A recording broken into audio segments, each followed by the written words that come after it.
अस्सलाम वालेकुम। उम्मीद करता हूँ आप लोग खैरियत से होंगे। टेक टीचर्स चैनल में एक बार फिर से आपको खुशामदीद कहता हूँ। और जैसा कि आपको पता है कि हमारा फॉरेक्स के लेक्चर्स जो हैं वो चल रहे हैं और जो है हमने काफ़ी आगे तक जो है वो लेक्चर्स कर लिए थे अपने। तो आज का ये थर्ड लेक्चर है फॉरेक्स के हवाले से। तो ऑलरेडी हम कंप्यूटर स्क्रीन के ऊपर हैं और एक हमारे पास एक न्यू जो है कह सकते हैं आप OBS स्क्रीन रिकॉर्डर है। तो इंशाल्लाह इसके ऊपर स्टार्ट करते हैं और देखते हैं कि हमने लास्ट कहाँ से रोका था और लास्ट जो है वो कहाँ तक हमने किया था काम। ठीक है, अच्छा ज़रा मैं पावर पॉइंट खोल लेता हूँ अपनी स्लाइड्स जो थी हमारे पास। ओके, तो फॉरेक्स ट्रेडिंग के ऊपर हमारे पास जो स्लाइड्स थी उस पर हम ज़रा देख लेते हैं कि हमने कहाँ तक किया था। अच्छा, स्लाइड्स इसकी जो है वो अच्छी खासी थी मेरे पास। ओके, ये भी हो गया था हमारा, ऑलमोस्ट काफ़ी कंप्लीट कर लिया था हमने। करेंसी पेयर्स मैंने आपको बता दिए थे, चार्ट पैटर्न्स बता दिए थे, डबल बॉटम बता दिया था, double bottom head and shoulder भी बता दिया था। ओके ठीक है, डाउन ट्रेंड लाइन भी बता दी थी, डाउन ट्रेंड बता दिया था, बुल्स एंड बियर्स ओके ये भी मैंने आपको बता दिए थे, ये भी बता दिया था, पिप्स भी बताई थी रिसेंट लेक्चर। ओके, आज काफ़ी इम्पॉर्टेंट है ये हमारे पास और इम्पॉर्टेंट वर्ड्स हैं जिसको आपने मेमोराइज़ करने हैं या नहीं कर सकते तो कोई मसला नहीं है, आपको टाइम टू टाइम ये मेमोराइज़ हो जाएंगे, खुद ब खुद हो जाएंगे। ठीक है, जब तक जैसे आप करते जाएंगे पढ़ते जाएंगे इंशाल्लाह ये मेमोराइज़ होते जाएंगे। ठीक है, तो लेट्स से अगर जैसे कि कहीं पे आपको कोई सिग्नल मिलता है या कुछ भी मिलता है तो उसमें बोलते हैं कि MM कर लो। सही है, अब MM क्या चीज़ है? MM ये है भाई, MM मीन्स उसका मतलब जो बंदे का मतलब होता है वो क्या होता है कि मनी मैनेजमेंट। जैसे कि फॉर एग्जांपल मैंने आपको कोई सिग्नल दिया और मैं बोलूँ कि भाई अपनी मनी मैनेजमेंट के हिसाब से या अपने MM के हिसाब से आपने काम करना है, तो इसका मतलब मनी मैनेजमेंट होता है। उसके बाद PO मीन्स पेंडिंग ऑर्डर, जो जितने भी अपने PO हैं, अगर मैं बोलूँ जैसे कि for example PO means pending order, जितने भी आपके PO पड़े हुए हैं वो सारे के सारे आपने ख़त्म कर दो, पेंडिंग ऑर्डर जो हैं वो क्लोज़ कर दो आप। तो PO बोलूँगा, मतलब फुल फॉर्म जो है वो नहीं बोली जाती, शॉर्ट करके बोला जाता है क्योंकि शॉर्ट ही चलता है यहाँ पे। और SNR मतलब सपोर्ट एंड रेजिस्टेंस। ठीक है, तो जैसे कि फॉर एग्जांपल मैं बोलता हूँ कि इस वक्त गोल्ड की जो सपोर्ट एंड रेजिस्टेंस है यानी कि SNR है वो इतना है, वो इतना है। ठीक है, तो इसके बाद SND सप्लाई एंड डिमांड, यानी कि गोल्ड की इस वक्त क्या सप्लाई एंड डिमांड चल रही है। सही है, तो इसके बाद जो है okay TL means trend line. ठीक है, तो ट्रेंड लाइन इस वक्त क्या चल रही है? सही है, ट्रेंड लाइन मैं आपको इससे पहले वाले लेक्चर में बता चुका हूँ। TP क्या है? TP take profit. ठीक है, इसको ये टर्म्स हैं बस समझना, TP और SL ये चीज़ आपको MT4 MT5 के अंदर भी देखने को मिलेगी। ठीक है, ब्रेक इवन BE। ठीक है, ब्रेक इवन इंशाल्लाह आगे के लेक्चर्स में आपको बताऊंगा।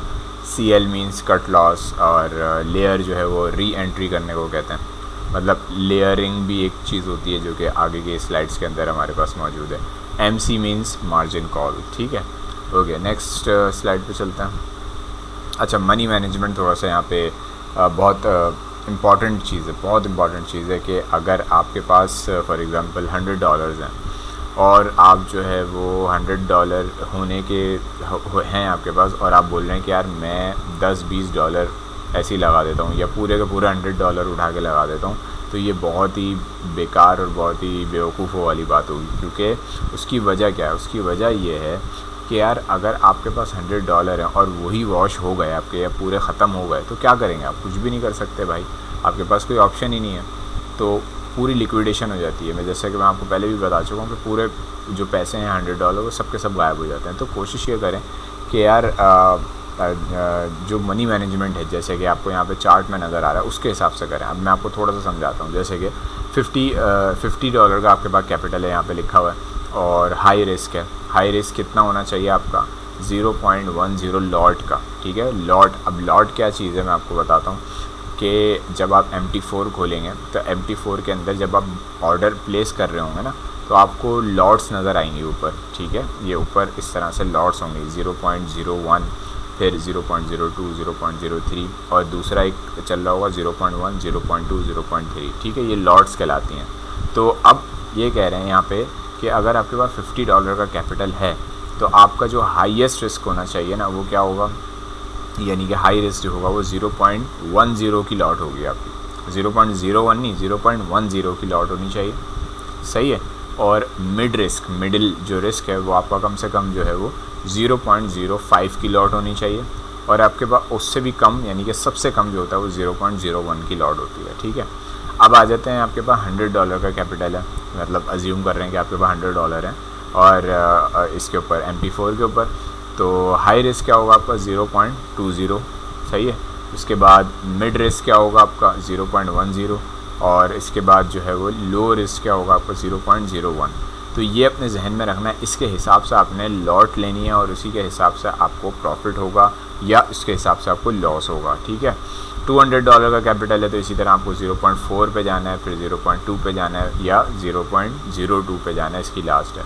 अब अगर आपके पास $500 का कैपिटल है तो आप 1 लॉट लेंगे, उस टाइम पे जाके आप 1 लॉट लेंगे, वो भी हाईएस्ट रिस्क के ऊपर, यानी कि हाई रिस्क है कि यार जाहिर सी बात है अब आप 1 लॉट लगा रहे हैं। 1 लॉट का मतलब उसके अंदर जो है वो आपकी 10 या 100 पिप्स के करीब होती है। मैं आपको थोड़ा सा कंफर्म कर देता हूँ। तो मिड रिस्क क्या होता है आपका 0.5 की लॉट, आपने आधी लॉट ले ली, ठीक है। इसके अलावा जो है वो लो रिस्क क्या होता है आपका 0.05 की लॉट होती है, ठीक है। अब आ जाते हैं, आपके पास $1000 का कैपिटल है, आपने $1000 का कैपिटल अगर है तब आप जाके हाई रिस्क के ऊपर 2 लॉट लेंगे, सही है। हाई रिस्क आपका क्या है 2 लॉट का, मिड रिस्क आपका है 1 लॉट का, और लो रिस्क आपका है 0.10 लॉट का, ठीक है।